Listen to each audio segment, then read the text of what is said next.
must control the United States of America. It must control it. It goes on to say, for him, the Pope Pius the 11th, our country, on which is being waged the greatest struggle of the Church's history. The conquest of America is the supreme objective at which he aims. The supreme objective. Pius is well aware that the Catholic Church can never hope to dominate the civilized world until America kneels beaten and penitent at her feet. In 1935, they understood that the Catholic Church had to control America to have its preeminence once again. It goes on to say, dealing with some of the actions it would use, a large portion of the Catholic action partakes of politics and is a political penetration and infiltration into the political world. So how is it going to try to take over America? One of the things is it would infiltrate into the political system of the United States of America. Are we seeing that happening today? What is the agenda? The introducing of religion into public schools. Obtaining state aid for sectarian schools. We call that today school vouchers. Is that constitutional or unconstitutional? It's unconstitutional to take state government, federal government monies and give it to a parochial school, whether it be Catholic or Adventist or Baptist or any other school. They need to be given private money, not federal money. Obtaining the state aid for sectarian schools. The reform of industrial relations in accordance with the papal encyclicals. A lot of people have been wondering, why do we have NAFTA? Why do we have all these programs when our jobs are all going overseas? And it seems to be a certain people controlling about what prices you can charge for wheat or corn or soybeans around the world. The World Trade Organization. Why are these things in place? All we need to do is study the old encyclicals of the Roman Church to find those answers. The reestablishment of diplomatic relations with the Vatican. Even these items comprise but a small part of the Church's program. In general, that program constitutes the domination of the good of America, of American thought, manners, and government by the Catholic Church. It feels assured that it will outlive opposition and will succeed in the end. What are 10 or 20 years in the life of the Catholic Church? What is a century, for that matter? But confidence in the inevitability of victory does not dampen its present ardor for immediate action. They know that they're going to control the United States. And they're not concerned back in 1935 whether it was going to be 10 years or 20 years or 100 years, really, for that matter. They know it's going to happen, and we're seeing it happening today. Finally, the last statement, it says, does the Church intend, should the power be hers, to change and modify the Constitution of the United States? Does she mean to discard the American principle of separation of church and state? In fine, does she aim at being the established church of the United States? One cannot doubt, in view of the present Pope's teaching, which indeed is simply the reiteration of old age Catholic doctrine, that the answer should all be in the affirmative. Yes, that is exactly what they plan on doing.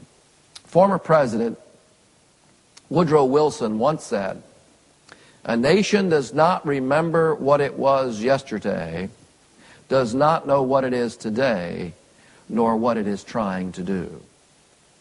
Woodrow Wilson understood that if we have forgotten what we are to be for, what we represent as a nation, why we were established to begin with, we will not know today what we are trying to do. And ladies and gentlemen, we've lost our footing. We do not remember. But I want us to do something here this morning. I want you to change the name. A nation, and put it a church. A church that does not remember what it was yesterday does not know what it is today, nor what it is trying to do. Nor what it is trying to do. And we certainly find that problem today. We as a church, and we're just not another church on the street corner, ladies and gentlemen. This church is a church that was called in existence to do a special purpose for the end times, and that is to preach the everlasting gospel and get it to the world. And we have forgotten, in many areas, we've forgotten why we were established as a church. We are not, again, not just another church, but we are a church by the providence of God that was established. Another former president once said, Ronald Reagan, in his Republican National Convention in Detroit, Michigan, when he was running for president, government is never more dangerous than when our desire to have it help us blinds us to its great power to harm us.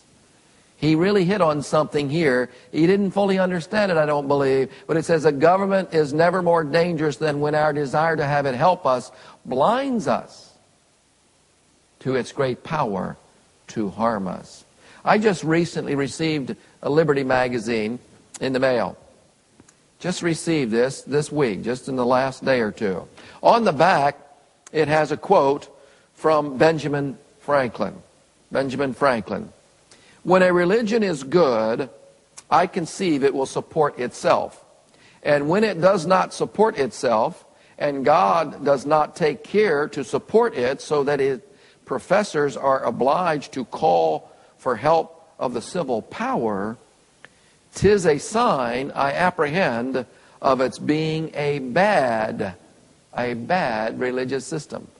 He's saying back then, even then, he's saying that a church, an organization that feels it has to go to the government for its support comes from a good church and ends up as a bad church when it tries to do that. And certainly we have seen that and are seeing it taking place here today.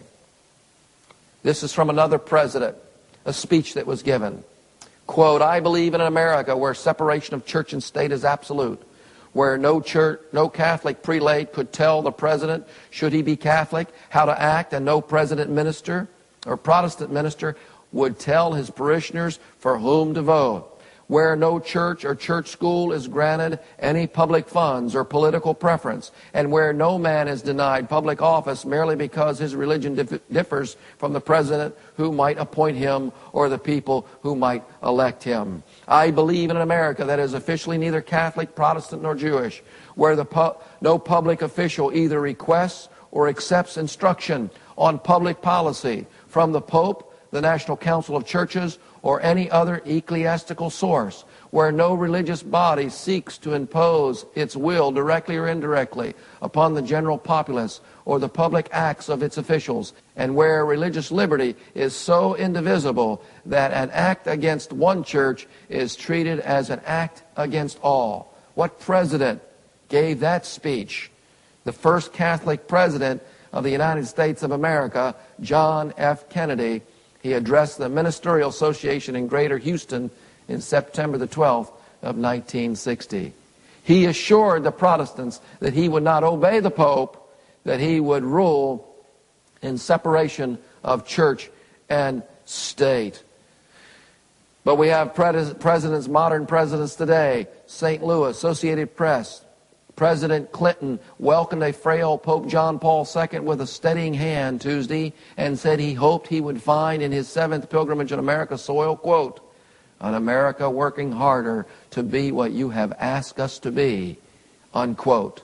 Clinton, a Southern Baptist, addressed the Catholic spiritual leader as Holy Father. No longer do we find Protestants today. In the Washington Post, dated April 16th of 2001, this was the article in the newspaper in the nation's capital. In 1960, John Kennedy went from Washington down to Texas to assure Protestant preachers that he would not obey the Pope. In 2001, George Bush came from Texas up to Washington to assure a group of Catholic bishops that he would. Here we have a Catholic president who said he would not obey the Pope. And by the way, I'm not into a bunch of speculation and conspiracies, but he didn't live very long. And then we have another president who's supposed to be Protestant, and he says he would obey the Pope. That he would obey the Pope. A speech given by a president says to those with power, the Pope carries a message of justice and human rights, and that has caused dictators to fear and to fall. He is not a power of armies and technology or wealth. It is the unexpected power of a baby in a stable, a man on the cross, of a simple fisherman who carried a message of hope to Rome.